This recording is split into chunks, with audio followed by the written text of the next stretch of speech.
Welcome back to the Remix Morning Show. Geechee Ya, Dr. Jared Ball, and Miss Showstopper Amber.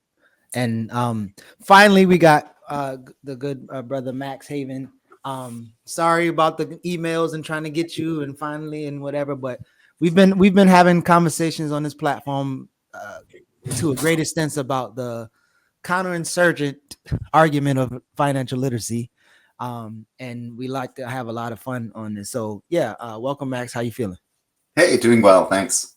Yeah, definitely welcome. And future Dr. Erica Brown will be back in a moment. She is a big fan and supporter of your work and has in some ways introduced me to it. And I'm glad she did. And I will say off the top, I was hating reading your work in preparation for this morning. I was, because I was mad. I was mad that I had not read it before. I was mad at how good it is and how much I have to adjust my current work to catch back up to what you've already done with this. So thank you for it. And Geechee, go ahead. Go ahead. I just want to throw that in there real quick. So there's so many ways to start this, but so one of the biggest things that we have to combat is a lot of folks in the US, they are like, well, schools don't teach our kids entrepreneurship. They don't teach financial literacy. And so it's just like we're doing something that the school don't teach, and now we're teaching it. And us on this platform is like, that still doesn't work. So if you can kind of lay out like your argument around how you see financial literacy used, not only in the US, but in other spaces. Yeah, for sure. Thanks for having me on. Yeah, I mean, financial literacy for the most part is just a scam. I hate to say it that blandly, but it is, because the reality is that it teaches young people, or even not young people, skills like entrepreneurship, about how to, manage their money, about how, to manage a household. And sure, those can be important skills, but the fact is, if you live in a completely sabotaged economy from the very beginning, those skills are not going to get you very far. We live in an economy in the United States and elsewhere where the rich just keep getting richer and taking more and more social wealth. And so it's basically like doing financial literacy for all of the people who are forced to play a losing game. And then largely what financial literacy education does is teach people to blame themselves for not being able to win at that game. And we see that pattern repeated again and again and again around the world in different places, as kind of elite institutions promote financial literacy education, sometimes for fairly good reasons, but without a holistic picture of what's actually happening within the system. So in some of my work, I've looked at financial literacy education aimed at Indigenous people in Canada, where I'm from, which, some of it does a good job of integrating Indigenous worldviews, Indigenous knowledge, Indigenous different ideas about wealth. But what it leaves out of the picture is the fact that the vast majority of us and working people in general are just being robbed. So it's, it doesn't do the work that it claims to do. And I would argue that a lot of financial literacy education is actually deeply misguiding, because it's not educating us about what is actually happening in the financial and economic worlds. But so there's this other argument of like, I hear that and I agree, but it's still like, it's beneficial. It's still doing a little good. Like, would you say, and I know in your article, which both me and Jared would agree, you've been dropping some bars. I appreciate that. Would you say that it still intensify or exacerbates inequality? Like, is there like data to be like, it actually makes it even worse? Or like, how would you argue that? Yeah, I think it does in two ways. Now, what probably most people are thinking is, well, like, sure, maybe this education doesn't tell you about how rotten the system is, but at least it gives you some tools for surviving within that system. And I think that's a good impulse, but there's maybe like two problems with it. The first is that I think it sells us the myth that as long as, everyone was entrepreneurial and we all worked hard and we pulled ourselves up by our bootstraps and we saved money appropriately and we made good investments, then we would all be able to thrive. But that's not actually how a capitalist economy works. A capitalist economy is one where, everyone's competing against everyone else, and there isn't room for everyone to survive and thrive. There's only room for a very small number of people to survive and thrive, and a very small number of entrepreneurs to succeed. I mean, the secret of entrepreneurship is that like 9 out of 10 entrepreneurial projects fail. And arguably that's the way it should be. but that's not a very good way to build a system where we care for everyone. So this myth that, you know, you can improve your financial literacy, and then if you do it enough, you'll succeed and thrive in this economy, I think that's very misguiding, even though some of the tools that they offer in financial literacy education are not so bad on a very personal level. But the second thing I think is often missing from financial literacy education is that for working people and poor people, the best means to economic survival is mutual aid and coming together to support one another. That's what's, you know, has helped working people and people in general, humans in general, for untold generations. And what financial literacy offers instead is a very individualized mode of trying to survive and thrive in a capitalist economy. So even if we're not going to get rid of capitalism tomorrow, which to my mind is unfortunate, but even if we're not, we would still be better served by a kind of financial literacy that said, hey, here's ways to pool your resources with your community. Here's ways to build local self-reliance. Here's ways to build a kind of solidarity and mutual aid economy that we can actually use to survive together. And that's almost nowhere in the kind of standard financial literacy curriculum. You're speaking my language, man. You're speaking my language, because I, for one, love solidarity economy and talk about it often. And also, as a person with ADHD, I understand that most people with ADHD are horrible at financial literacy or managing money. And my thought process has always been to not budget, but to just get more jobs, which is also toxic. But that's always my thought process when I like am running out of money. I'm like, oh, I need to get another contract, or I need to like do more work and get more money, not that I should spend less. So this stuff doesn't even work on us. Like the financial literacy language does not work. And it's always going to be a failure for me. But I do think the solidarity economy is a real option, and bargaining, like not bargaining, bartering. Like I barter like tinctures and stuff with people all the time. I got my hair braided one time and gave this girl some tinctures, or I got some hair products from one of my friends who makes like natural hair products, and I babysat her child. Like I feel like we don't talk about bartering as much, and I feel like that's a key tenet of solidarity economy too, is like building that community that's able to do all those things. Absolutely. And you know, I think it brings up another thing that the curriculums around financial literacy leave out, which is that like working people and poor people are extremely financially literate. They've like been surviving. You know, there's lots of different ways that people know how to survive a capitalist economy that's hostile to them, and that knowledge that people have, that they've fought for, that they've built over their lives, that they've passed down intergenerationally, all of that knowledge just gets kind of thrown out the window and devalued by the standard financial literacy curriculum, which is basically trying to teach people how to achieve some sort of idealized middle class like notion of what it means to be successful. I also feel like the idea of middle class. Go ahead. No, go ahead.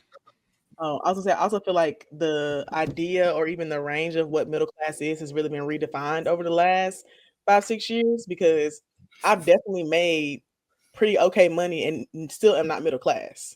Like still very much considered lower towards the poor working class, because like the amount of money you make has also changed so much because of inflation, and there's no way for people to catch up, which is why I don't believe in financial literacy, because it's just not a game you can catch up in or like start winning in. It's just always going to move the needle. So, but this is what, and Max, for, you know, I know we've not, this is our first meeting, so forgive me for, but there's an aggression in your writing that I appreciate, that I want to put back on the table here. And I feel like you're even being too polite to your own work. You know, so for instance, when you say that, you know, this investigation is important because financial literacy education is one of the key means by which the financialized neoliberal order is normalized and legitimated, and by which the forms of structural and systemic power bound up in it based on colonialism, race, class, gender, and other vectors of oppression, exploitation are erased from the political and economic social imagination. Then later you also fold in how this being based in colonization is then marketed.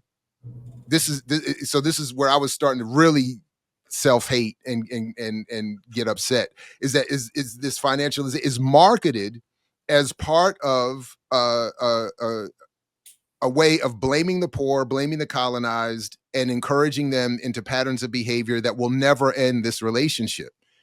And it's So if we could, because I wanted to invite you to talk a little bit more about this hostility based in the colonial order that you're talking about. That and then there's more, because I think, because you're writing about initially using the experience of indigenous people in Canada, but there's so many parallels between the indigenous there and in this country, and between Black people in this country, and I would dare assume in Canada as well. But that where I'm just reading this and saying, man, this is just, now listen. So, but yeah, could we go back to that colonial foundation and the neoliberal order that you're arguing that this financial literacy is meant to manage? Yeah, sure. Thanks for drawing that out of the piece. I'm really glad for the invitation. I mean, let's go back to history and just like point out that one of the ways that colonialism has worked, like its ideology has worked, is by saying that the colonized person or people need to be punished for not being enough like the colonizer. And because there's structural and systemic barriers for colonized people to become like the colonizer, setting aside the fact that maybe they don't want to be like the colonizer, but even if they did, there's barriers to that: systemic racism, interpersonal racism, you name it. This provides the pretext always for the beneficiaries and authors of colonialism to say, like, this is why our racism and colonialism needs to persist, because the indigenous person, Black people, other colonized people have not yet learned to sufficiently be like the colonizer, which is to say, like Western Europeans, by and large. So that's like a long pattern, and we can see it repeat again and again and again over the like 600-year history of colonialism. And I think actually in many ways, financial literacy education is, in most of its appearances, just a repetition of that, which blames the colonized for their experience of colonization because they are not able to emulate the norms and standards and values and practices of their oppressors. So in the context that I was studying in that article in Canada, you see this again and again. Like, Canada's a country like the United States that's built on stolen indigenous land with stolen Black labor, and the successive waves of exploitation of different racialized groups in the whole history thereafter. But all of that history of where the wealth even came from, on which the country is based, is erased. And instead, we take as our starting point the fact that indigenous people in Canada are, statistically speaking, vastly poorer than non-indigenous Canadians. And then that becomes the problem to solve. The problem becomes like, why are indigenous people poor by and large, rather than how did indigenous people who used to be the custodians of one of the richest territories in the world 400 years after the beginning of colonization in that place become so poor? So you just erase the history and blame the oppressed for their own conditions. And then financial literacy comes around, and sometimes in quite well-meaning, genuine ways, tries to solve the problem. But the problem it's trying to solve is not the real problem. And as long as we don't actually focus on the real problem, which is the deeply ingrained structures of colonialism, structural racism, capitalism, neoliberalism, financialization, whatever we want to call those things, then we're not really going to solve the problem at all. So I told Jared and Erica, who was on before, who I can't wait for you to meet when she comes back, that y'all three are tasked with the responsibility of destroying this whole financial literacy argument, and then i.e. capitalism. But I want to read this bar, another bar, right? Before you do, real quick, I'm gonna get the drop ready for you too, because the chat was mad at me, Max, because you might not be aware of the full drop. So I'm gonna play the full drop when we get this next one, just in advance, so it's not a surprise. But and I appreciate you, Geechee, including me. But having read now some of Max's work, seriously. And having read future Dr. Brown's forthcoming work, they've already done it. So the only thing, seriously, the only thing left to do, and this is where I was borrowing from Professor Dave, that my job is to communicate the research at this point. Like, I don't have to do any more. The work has been done, so we just have to communicate. So anyway, sorry about that. Please go ahead. I love when people gracefully accept defeat. That's what I'm talking about, Jared. There you go. But see, this is so Amber, I'm glad you said that. This is a problem that exists too much in this world. Mm-hmm. This is not a defeat of me. This is a victory for the community, for the people. I don't Sure. have to be the one hitting the last shot to be on the winning team. I'm gonna run out on the court with everybody else and celebrate the win. So like Yeah. I It's am okay. not. I love a man who knows his place. So Oh Lord. So look, real quick. Let me before we Wow. go off the rails, we're gonna go somewhere else. Trust me, we will. All right. So listen, you talk about financialization, right? And you said it represents the reconfiguration of social affiliations aimed at transforming each of us into savvy risk managers who see nearly all aspects of our lives as opportunities for potential leverage, speculation, and investment. Education, housing, work, all have been opportunities for us to improve and leverage our human capital and accumulate assets in the name of economic survival. Could you go more into that, especially as it relates to this privatization of everything and then us going into this financialization? Now listen, that's called my boy. You know nothing about that.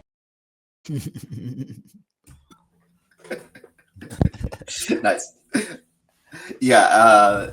So financialization is a term that tries to refer to a set of changes that have been going on for the last roughly 40 years. And on the surface level, you've got basically Wall Street and the financial services industry getting incredibly rich, thanks to tax cuts, thanks to deregulation, thanks to basically the complete takeover of the economy by the sort of speculative arm of capital. But what I'm trying to think about in this paper and my work is like, well, what does that mean for us as individuals on the level of like everyday life and the level of our engagement with social institutions and the community and our society?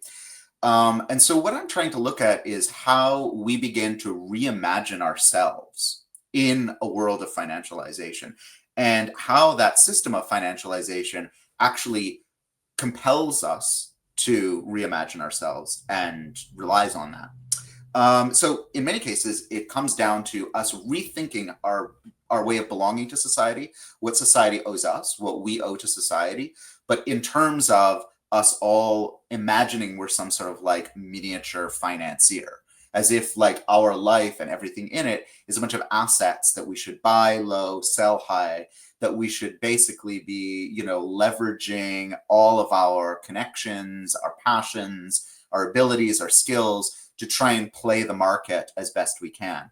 I give you sort of two examples, two public goods that have now been privatized and financialized, and that shapes how we interact with them. One of them is schooling. It used to be the case, in some good ways and some bad ways, that we used to understand schooling to be a public responsibility. That was something that, the government taxed people. It used those taxes to pay for public schools. Public schools were there to educate the next generation of citizens. Now, let's set aside for a moment that they were educating those citizens to be capitalists and white supremacists and, neo-colonial subjects who are loyal to the status quo.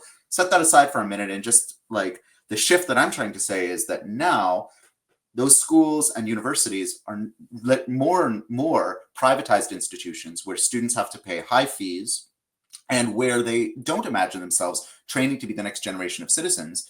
They believe they're gaining a credential that they can then use later on to try and get a better job on an increasingly hostile job market. They've become an investor in their own education rather than their society investing in them as a citizen or a community member. Or similarly, we have housing, which is a need. It is an essential need of human beings. It is an essential part of our communities. It is the thing that holds our communities together. But rather than seeing that for what it is, we now are increasingly told we should see houses as an investment. If you are lucky enough to be able to ever even afford a house, which is not many of us these days.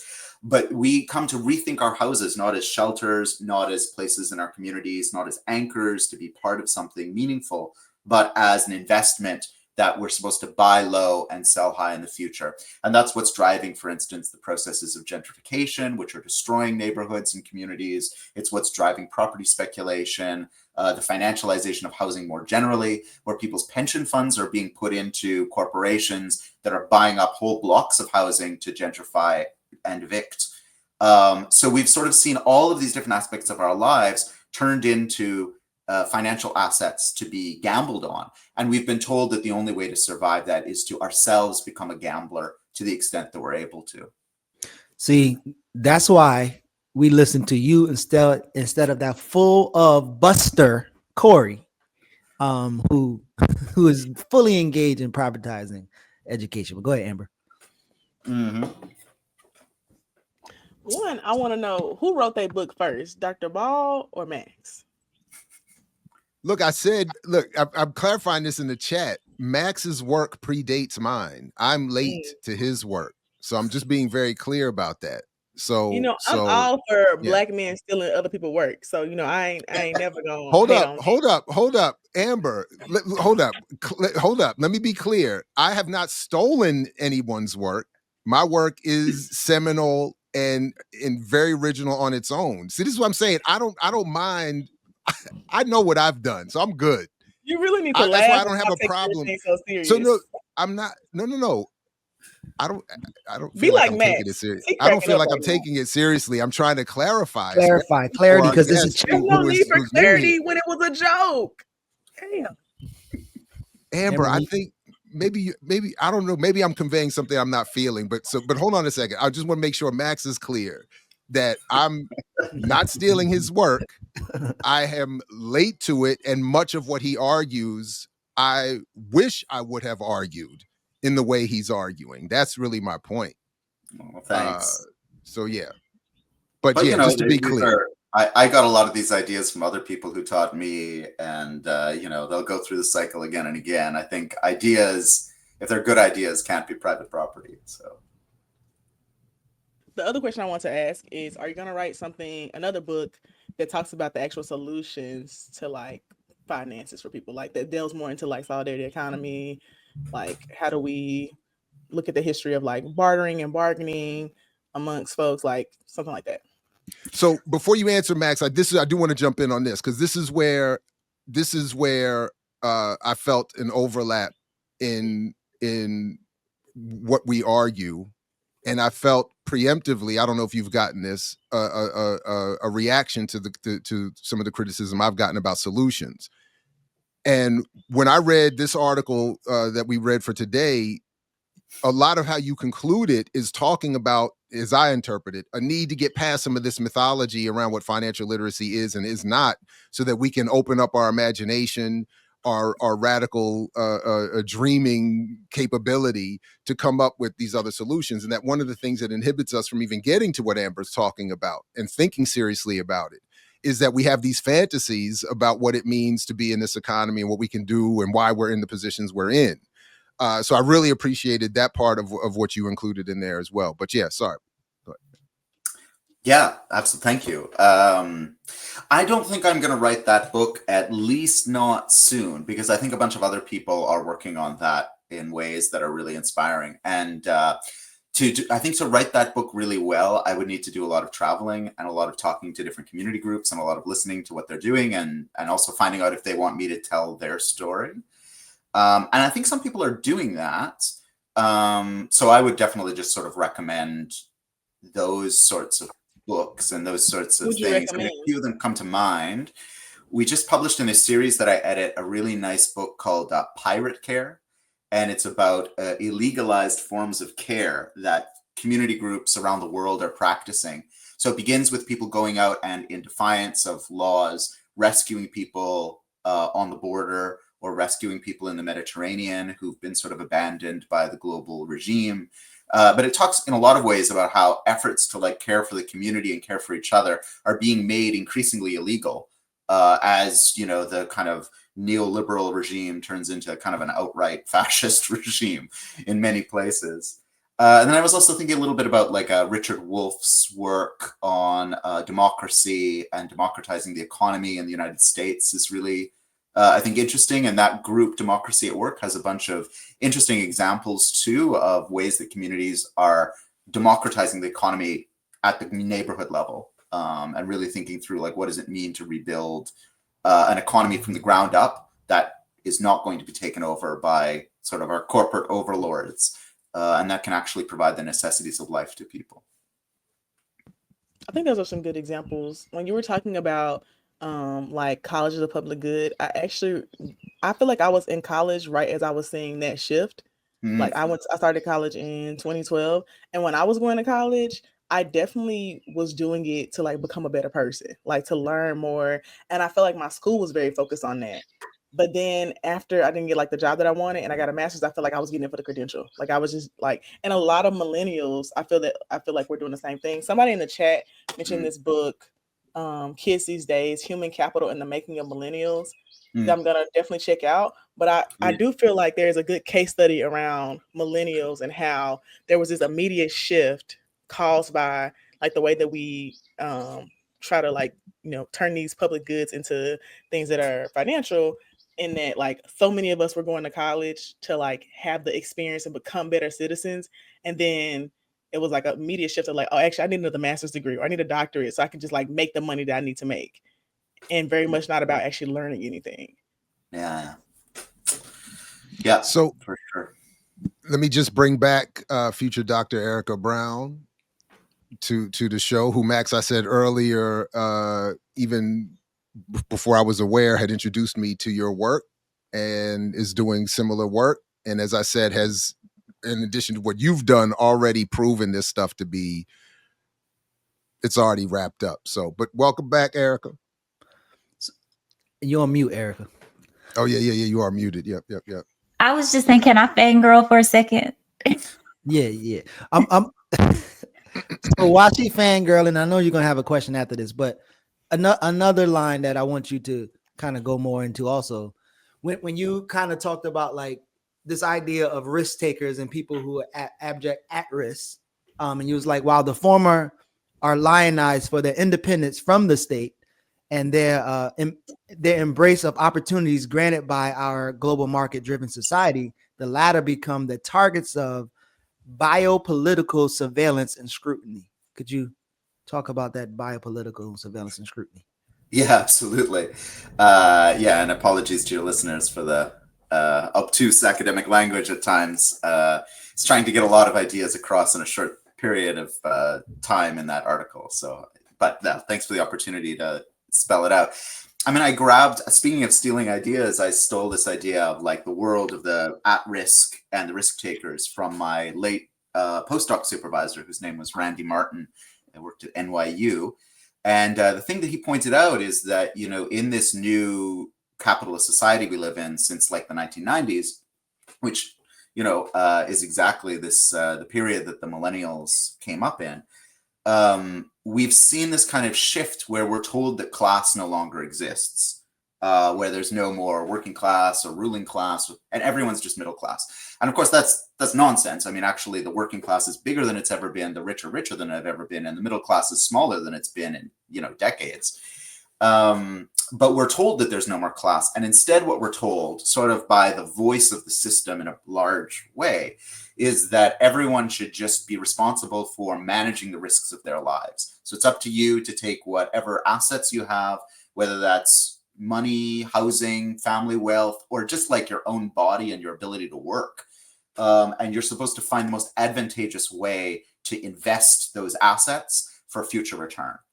And the system basically tells us if you don't invest those assets in a smart way, if you're not responsible, if you're not literate in how to do that, you have only yourself to blame for your lack of success. And this is like, again, like a huge scam, because it's impossible for the vast majority of people to succeed, even if they do everything right and they play their cards correctly. And so what you get is a society that is increasingly hostile to people it perceives as having failed at this game, against the so-called losers of this game. And when I talk about biopolitical surveillance, this isn't like the ways that, for instance, schools with poor kids are put under massive surveillance by the police and by the state and deprived of funding unless they increase their test scores. It includes the way that like people who are poor, who are trying to borrow from banks, are put under a huge amount of scrutiny. where all aspects of their lives are now up for judgment of the bank managers, or increasingly of like weird financial technology apps that decide if you're creditworthy or not based on, you know, your browsing history and your, you know, who your friends are on Instagram or something like this. And so you get this kind of surveillance where we feel like we're always being watched, and everything that we do is being used to decide if we're going to get access to the necessities of life.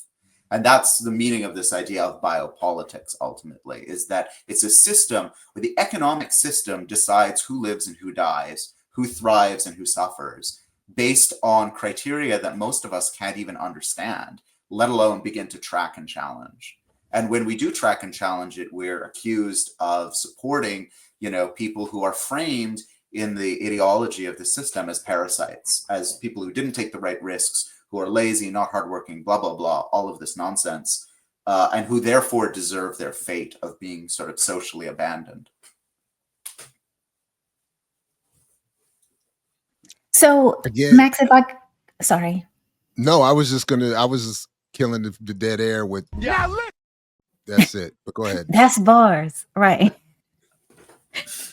So I actually want to take us back, if that's okay. So for people who don't know, April is Financial Literacy Awareness Month in the United States. So here we are in the month of April celebrating all of this. So it's very fitting that you are here this month.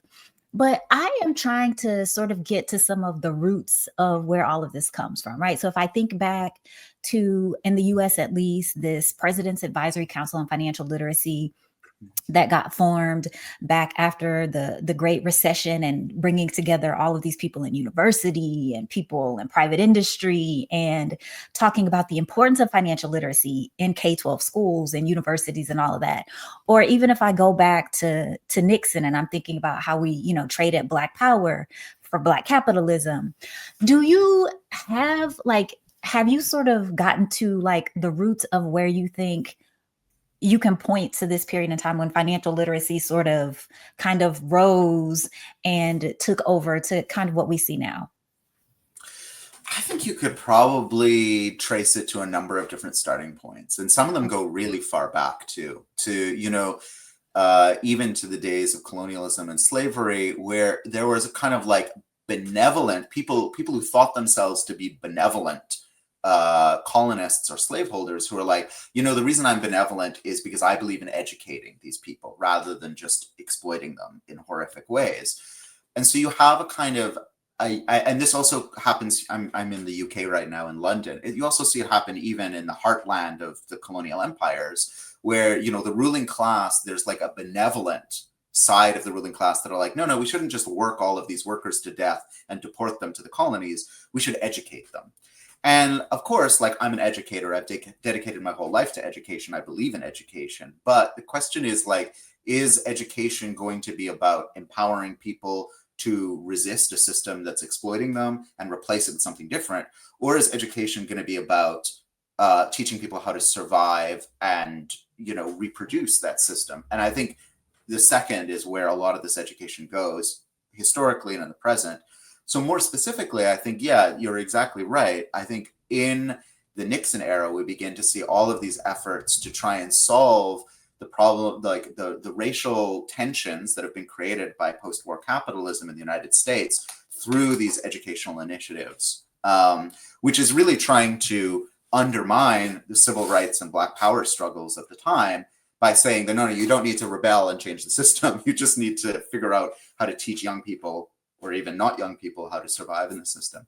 But then I think you're absolutely right. It's after the great financial crisis in the 2007, 2008, that this financial literacy education gets like a whole new lease on life, especially because I think at that time, there was a lot of enthusiasm that financial literacy education could be offered through apps on the internet, through large online courses, which would, save the people offering those courses a lot of money, and also place the responsibility back on the individual. So, you know, if you want to make a claim for benefits, let's say, or you want to get a subsidy for housing, or you want to graduate from high school in a so-called at-risk neighborhood, you need to complete the automated financial literacy education.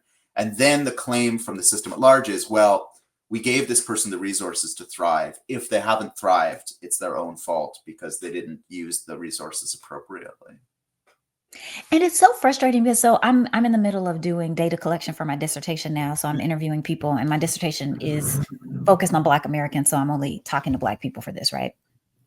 And when I talk to Black people about their thoughts about financial literacy, and people are very reluctant to say that they're financially literate. They're like, if I ask them, like, they give a definition of financial literacy, and I'm like, based on your definition, do you think you're financially literate? And overwhelmingly, they're like, no, I'm not financially literate.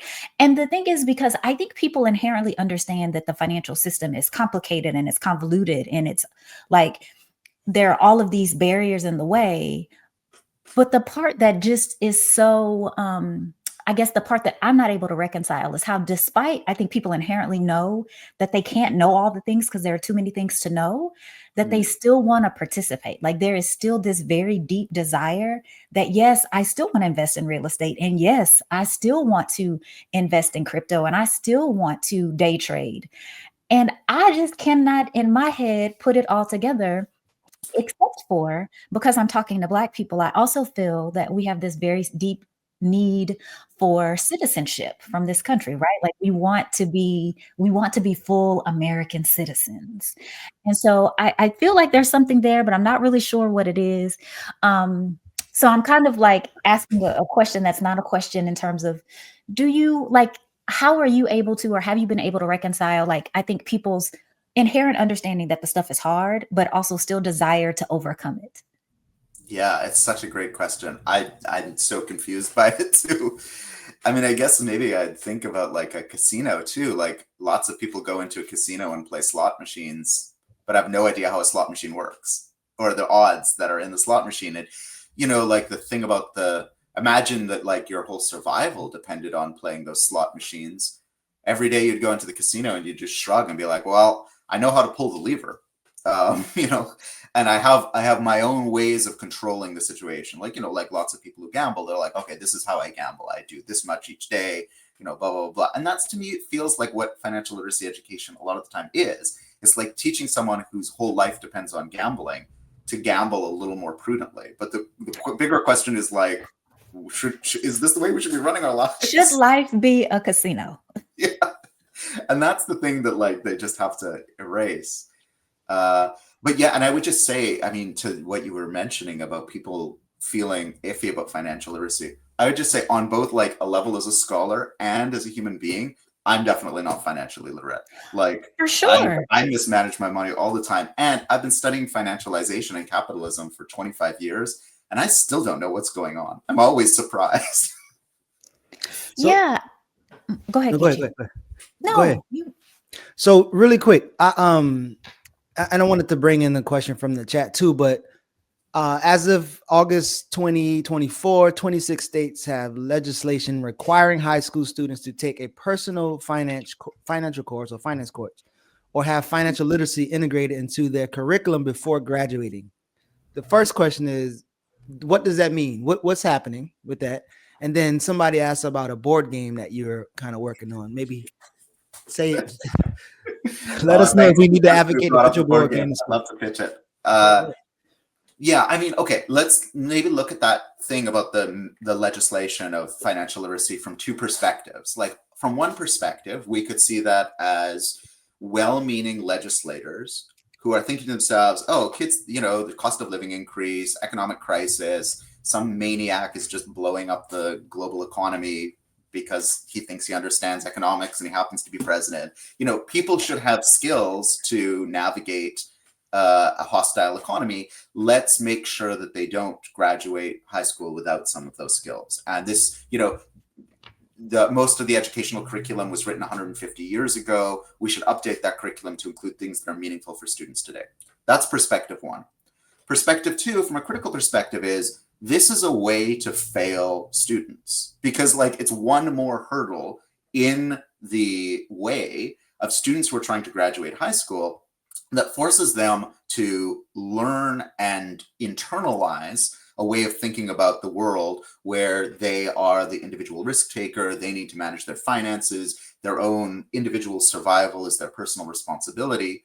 And what we can probably assume is that a lot of this financial education, financial literacy education that will come of this legislation, it's not going to be like having a personalized tutor who's going to take into consideration your family situation, your life history, your interests, your passions. It's probably going to be something delivered to you on an app with multiple choice questions. And that's just another reason to basically create a punitive system that's going to punish the vast majority of students, and probably, if the past is any indication, to punish students from lower income and first generation education backgrounds. So, and if I could, sorry. Yeah, go ahead. I was just going to say, and if I could relate it to the financial education at schools, to your point of apps, it's often privatized, right? So we have banks coming in, this financial literacy sponsored by Wells Fargo, it's financial literacy sponsored by Chase and Charles Schwab.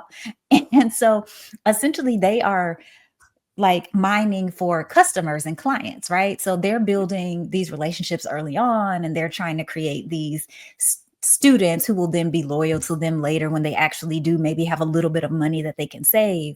And you just talked about, Geechee, just the requirement that they have in some states for graduation, but most states have financial literacy education baked into their curriculum, right? I have a daughter who's in the 7th grade right now, and they're working on their financial education module, right? So they're learning about interest, they're learning about these other things, which inherently are not bad things, as Max has been pointing out, right? Like, if we are lucky enough to be able to get a house, or we want to invest in a high yield savings account or whatever it is, these are not bad things.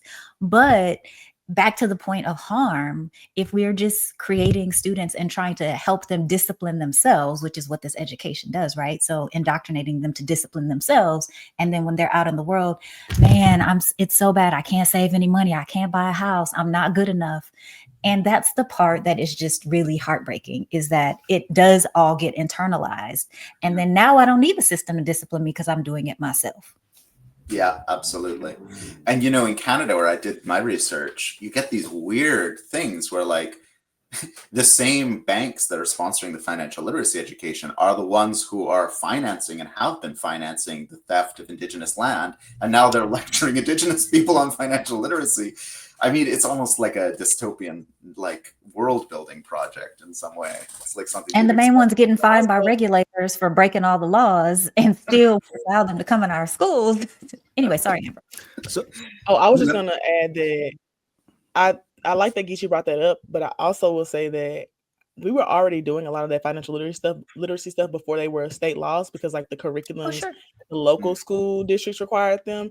And I'll say that our financial literacy class I took was lame. Like, I learned how to write a check, even though I never write checks, and I learned basics about financial literacy, but also they go off of like numbers that you'll never make. Like, thinking I'm going to make like 80, 90K out, like right out of college is insane and was not realistic.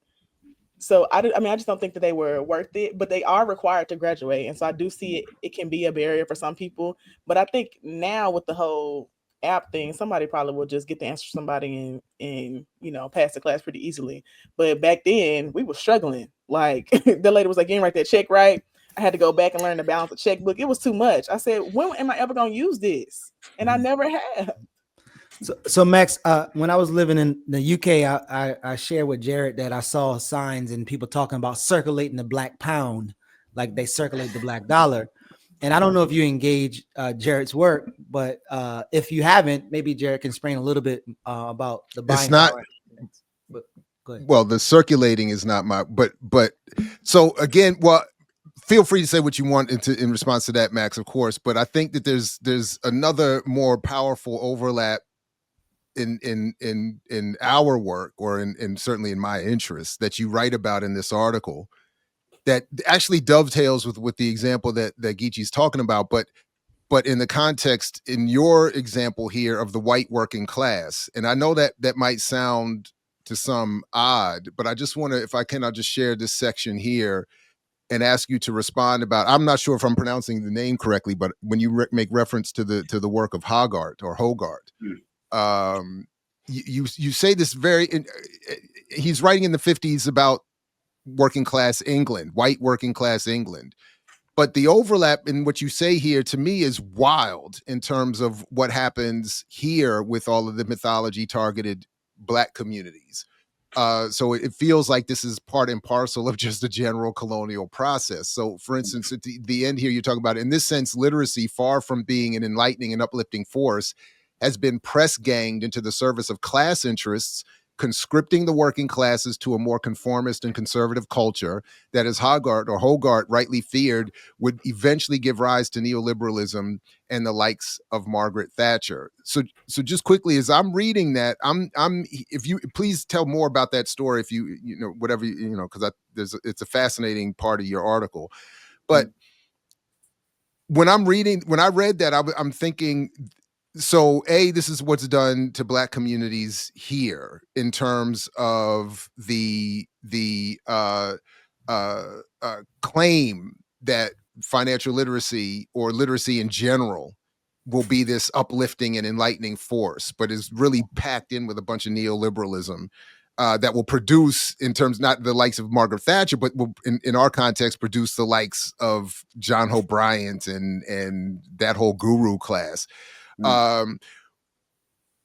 But it's also, you're talking about that part. You're also talking about what's also happening there is that the media, Hogarth was writing about in the 50s, and it's far worse today, was sort of mining the experiences of this white working class to use their cultural production, quite as you also cite in Fanon, in a Fanonian way, to reassault them with their own forms of cultural production that bring them right back into this neoliberal order. So I was like, damn. So white workers in 1950s England are being done very similarly in this sense to Black people here in the United States in 2025, and all under the pretext of literacy.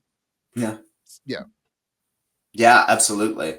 Yeah, it's such an interesting book, Hogarth's book, The Uses of Literacy, because, like Hogarth is like me, and, dedicated to literacy, dedicated to education. He was a very well-known educator here in the UK, but he was like, well, what, everyone's in favor of literacy. How could you not be in favor of literacy?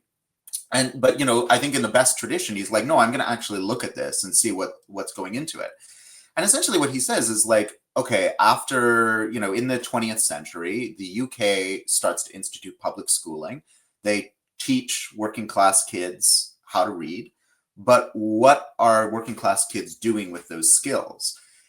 If you look at the earlier history of the working class in England, they were producing their own culture. They were producing their own music. They were producing their own plays. They were producing their own newspapers. They were teaching each other to read and write. The first schools and libraries in the UK were organized by trade unions and by workers themselves. And they were using literacy to basically raise their own class conscious, which is to say two things: both their consciousness of being a working class and having their own interests, but also their consciousness of what it means to be a person, what it means to be human, what it means to be in relationship to the world.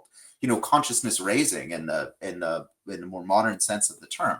But then Hogarth's like, but look at what happens in, during the war period and then after the Second World War. You basically see, and you have to, listeners will have to cast their mind back, because this is before the internet, before home television. Really, the only mass media is like film and radio at this time. What are people reading? And by the second half of the 20th century, when Hogarth's doing his research, they're reading tabloid newspapers that are owned by multimillionaires. Today, they would be billionaires with inflation.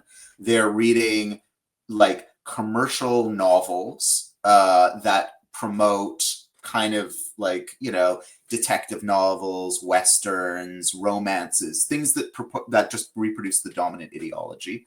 They're reading newspapers that are owned by the ruling class. And today we can fast forward and see that there's very similar things happening. If we think about digital literacy, we can teach kids digital literacy. That's important, but that's not going to solve the problem that a bunch of billionaires own all the social media platforms and, have complete control over our digital lives. And that's the thing that Hogarth's pointing to, but, 75 years ago. It's like it's not a question of who has the ability to read. It's a question of who has the control of the means of literary production.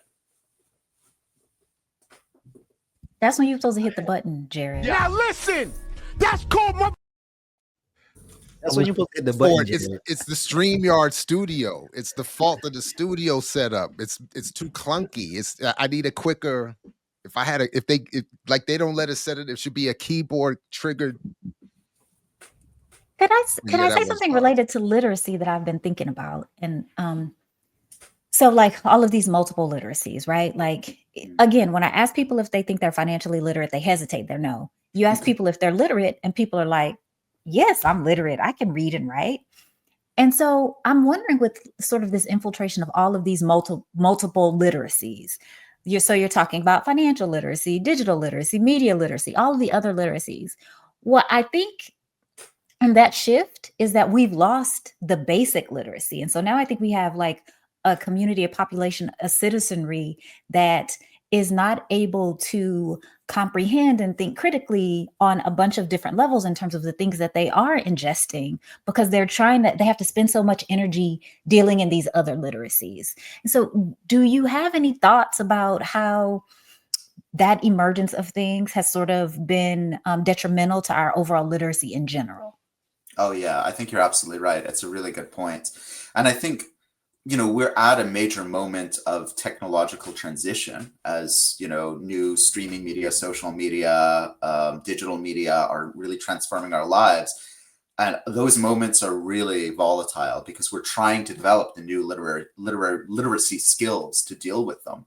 And, even people who dedicate their whole life to researching, what's happened to democracy in the last 15 years with, social media platforms or something. Even those people can't keep up.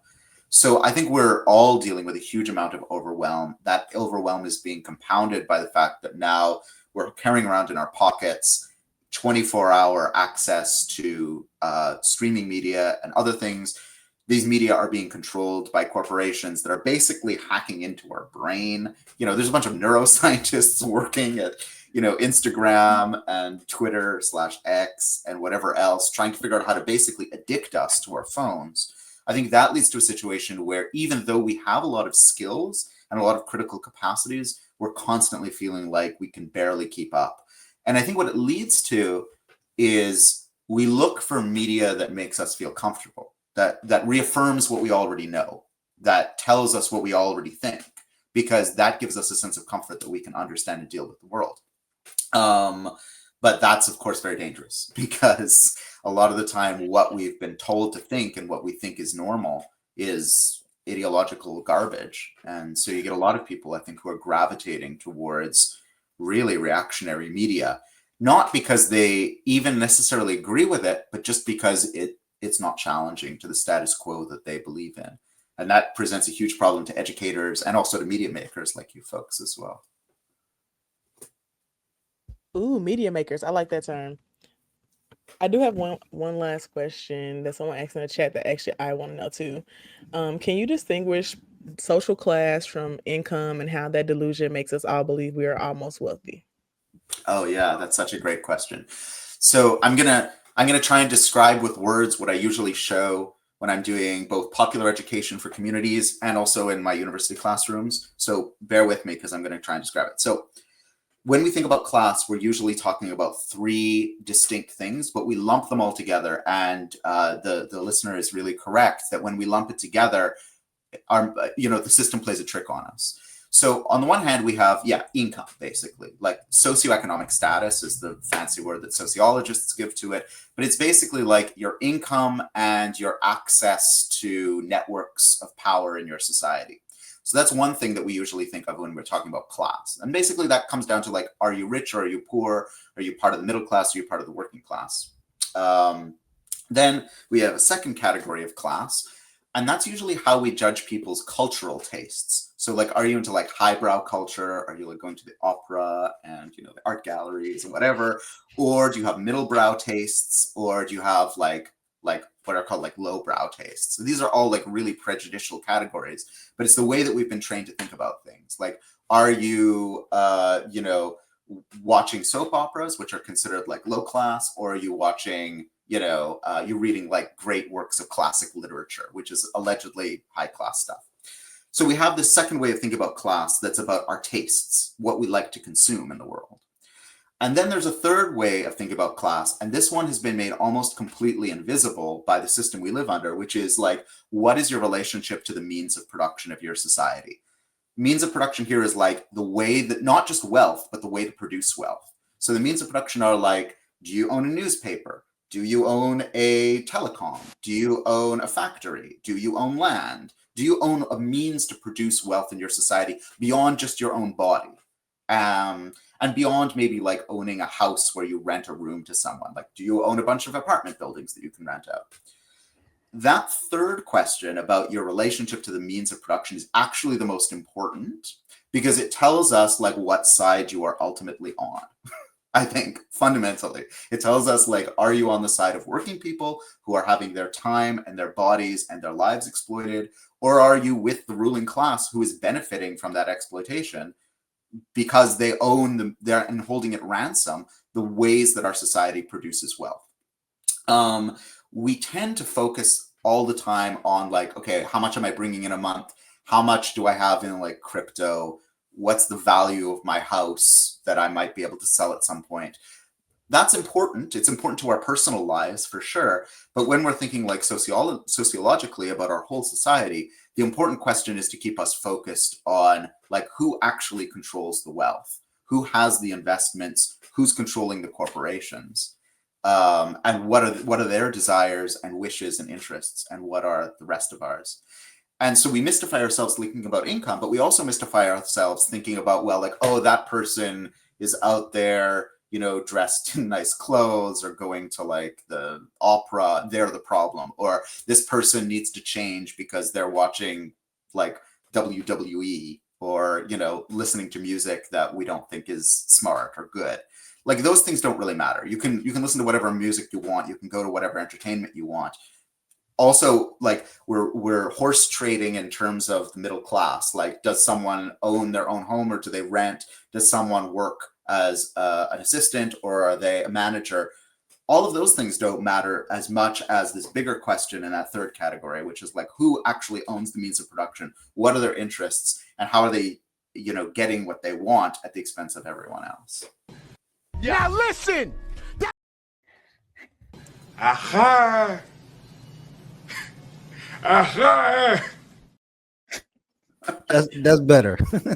Thank you so much for answering that, because I think that folks need to hear that, and I want. But it is like, but the financial literacy is like, taste the soup. Taste the soup. Ain't no spoon. While the soup hot. Said ain't no spoon. Aha.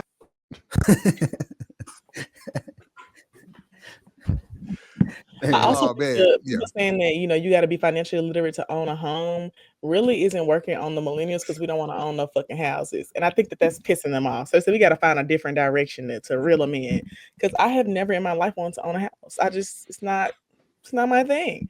And my mom is always like, you know, you'll get a tax refund if you buy a house. I said, girl, it ain't even worth it. Mm-hmm. It ain't, because I'm gonna just get your house whenever you move. Or go wherever you going. I was like, you killing her off? Nah, she might move. She might move to Mississippi with my stepdad. So we'll see. Okay. And realistically, if we're being honest, I do more for the house than she do. I be in there just cleaning up and get people to come and like organize stuff, because she's insane and she built a closet in her den because she had too many clothes. And I said, if this isn't peak middle class, upper class behavior, there's no reason for you to have this amount of clothes. Here go Amber. You know, he would step across the line. Habitually. He's a habitual line stepper.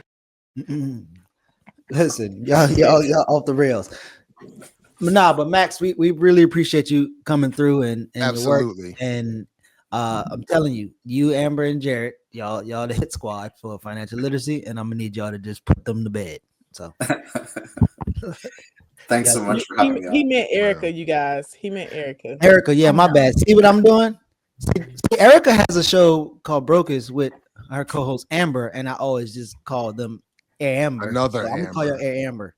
The man who knows what my name is and is the one that should be calling me the right name is calling me the right name. So that's all that matters. I know that's motherfucking right. That's what I'm talking about. Yeah. Max, thank you very much. Look forward to building with you again and catching up with more of your work. Appreciate you coming through this morning. Thank you so much. Thank Take you so care. much. Yeah, Right that on. was great. Peace.